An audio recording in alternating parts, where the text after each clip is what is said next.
one of our church leaders said after last year, you guys have kind of created the unconference, Yeah. meaning like you've unwound what a church leader conference is supposed to be. hmm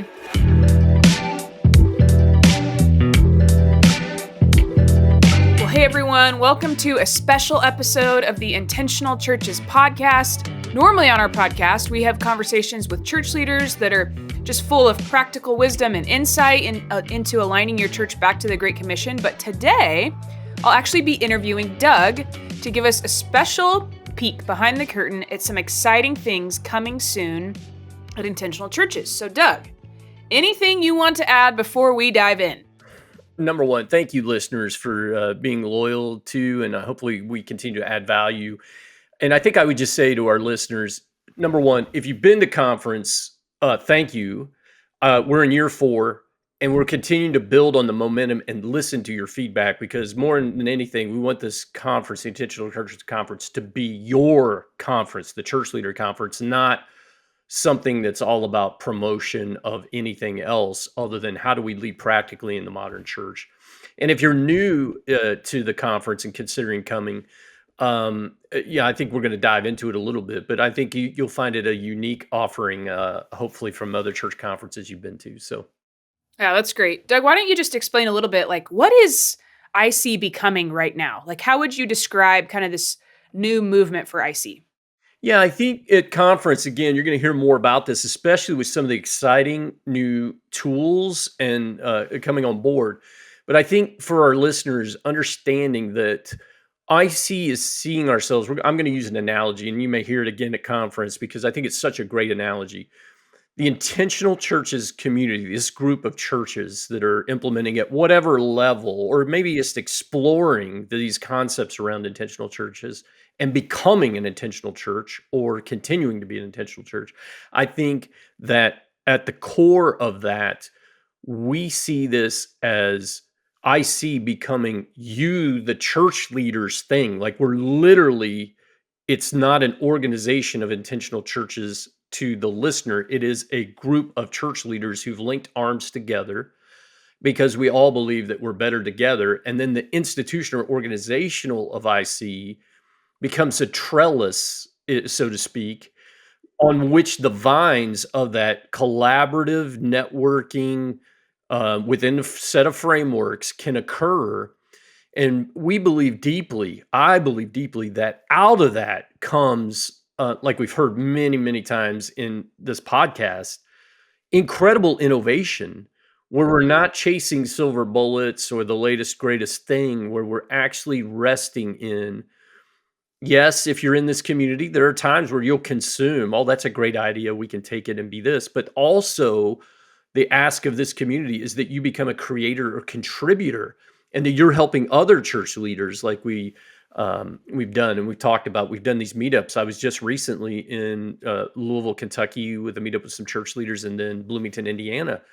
And the power of the collective, I think, and the expression of the IC conference is the biggest part of that, is way better than any thought leader and even one individual teaching church that we've all kind of grown used to, that it's the collective together. We're actually better together and can learn Yeah, from one another in really unique ways.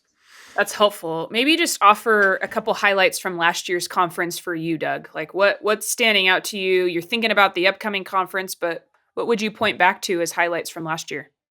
Yeah, thank you. I think one of the cool ones that was under the radar came from you, Erin, and Canyon Ridge, and that was this kind of, we really are committed to making the conference experiential Mm. to reinforce the concept of personal ownership of the Great Commission.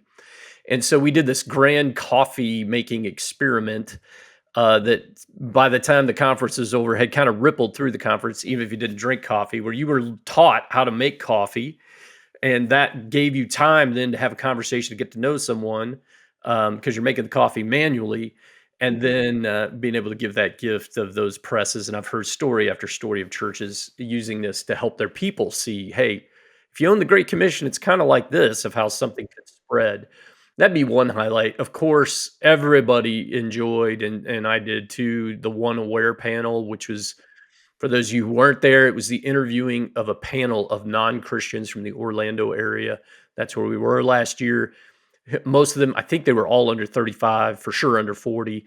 It was enlightening to hear what they believe to be true about the Bible, about church, about Jesus, and how they have been on a spiritual journey just as they onboarded to doing this panel, and the courage of that group to be able to say yes to sit in a room of pastors and do that. And then probably the biggest thing for me, Aaron, was to see the physical expression of what a collaborative network of church leaders looks like when facilitated by a conference. Because Mhm. most church leader conferences I go to are set up to be consumeristic. I go to tracks and I get information, and I go to main sessions and I'm inspired to get information. I'm consuming information, and the networking happens in the cracks of meals and coffees and skipping sessions, and what we're trying to do with the Intentional Church Conference that I think we really saw last year was creating space within the conference to allow that collaboration to happen. Yeah, that's good.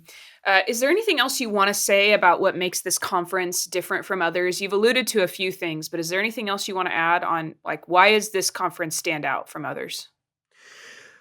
No, we've hit on most of it. I would just reassure our listeners, like, part of the difficulty that you may not know if you've never led a church conference is the financial realities of what it takes to pull off a conference. In many conferences, that leads to, vendor partners, suppliers of services and products to churches have to give a lot of money to subsidize what a conference can be.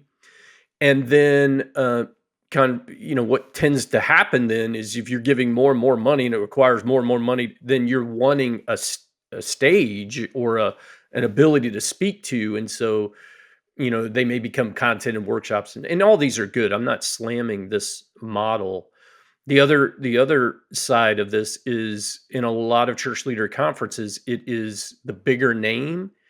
And unfortunately, and hopefully I'm not going to get in trouble for saying this, Eric, is there's a lot I've learned to pay to play, like to be on the stage. And what I think we're trying to make our mark, this is a church leader conference run by a very diverse set of church leaders who are giving input to what the sessions, the tracks, and whatever else programmatically we're going to bring. And if you see a vendor partner at the IC conference, it's because they believe in this central core mission of the Great Commission being owned personally, and they're actually trying to get in the slipstream of serving you as a church leader to that end, and not necessarily just to sell you a product. And so I hope this doesn't come across as like I'm slamming this old model, but what I really want to highlight, what we're trying to emphasize, this is a church leader conference put on by church leaders and owned by church leaders. You, the listeners, even if you haven't been, we're inviting you into ownership. And because of that, one of our church leaders said after last year, you guys have kind of created the unconference, Yeah. meaning like you've unwound what a church leader conference is supposed to be. Mhm. So, That's cool. Doug, maybe just one more question. Let's just get as like practical as possible. How, for our listeners, how will this year's conference help church leaders lead their church better? that's good. I think, Aaron, I think I'm going to sit in kind of what's coming, what we're releasing, if you will. And again, all these tools and different things I'm going to talk about have been shaped by that internal church leader community. Number one, there's going to be a new IC book, a conference copy of that book only, called Radical Alignment to Personal Ownership of the Great Commission, along with an assessment.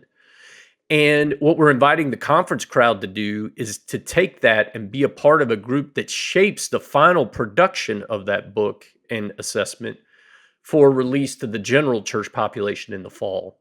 So I think that's kind of a one of a kind. I've never heard of anyone doing that. Like, we're inviting this conference crowd in to shape that. And think about that book as kind of a prequel to our original book, Intentional Churches, which deals a lot more with how I get that alignment in my team. Radical Alignment to Personal Ownership of the Great Commission is really beginning to dive into. IC's about 1,000 churches in. what have we learned to be true from the ground? And I think so far the reviews of what's written are pretty impressive and helpful for you as a church leader as you're considering how to lead what's next. I think the way we've set up the track journey, which if you're new, listen, your old workshop strategy of divide and conquer, you should not use here because we're setting up tracks to develop relationships primarily by role base. So, like, there's a senior pastor track, there's an elder board track, there's a ministry department leader track where we're going to develop relationship, but also work on our ministries together. And then if you're new, putting your team together to start to use some of the IC tools in the ChurchOS essentials track, where you're actually going to work on your ministry in a team. We're trying to set up all these intersections and collaborations. You're going to see that more in spades this year. And then last thing I would add, there's several more new release things that you're going to get at conference if you show up, but we're in the final stages. I think once somebody said last year, walked out, I think it was a creative arts pastor. Well, you could tell executive pastors really helped shape this conference, meaning we were boring. And yes, we are to some extent, but we may have some fun kind of parody stuff beginning to hit, and we'll start hitting our social stuff, but conference will be the first to see some of that, I believe. We're in the final stages of solidifying that. Awesome. Well, Doug, thank you for just inviting us into kind of the journey that IC's on and just the excitement of the upcoming conference. And to our listeners, I just want to invite you. Coming up, April 29th and 30th is the Intentional Churches Conference. So you can head to intentionalchurchesconference.com to sign up for yourself and your team. We would just love to meet you, our podcast listeners, in person at the conference. So make sure you jump online and get registered for that. And we'll see you next time.